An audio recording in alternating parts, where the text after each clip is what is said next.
Pirmais, lai arī katrai šai pasaulē labi pazīstamai pusējai ir sava īpašniece, viņām ir vienāds vārds, nosauc vārdu. Otrais, no kuras pilsētas ir futbola klubs, kuru pasaulē pazīst kā sarkanos velnus. Šis klubs dibināts 1878. gadā, bet savu pašreizējo nosaukumu ieguva 1902. gadā.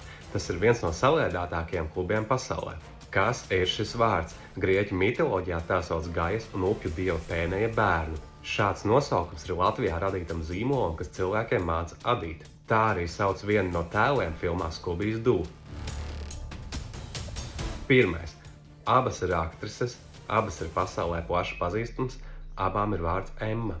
Otrais. Runa ir par futbola klubu Manchester United. Vai klubs tiešām ir viens no saliedētākajiem pasaulē, es nezinu, bet, ja ticam nosaukumam, tad jā. Trešais. Ja neesi pazīstams ar grieķu mitoloģiju vai adīšanu, tad ātrāk izvēlēties no dažiem Scooby draugiem. Cik no 3 zināji?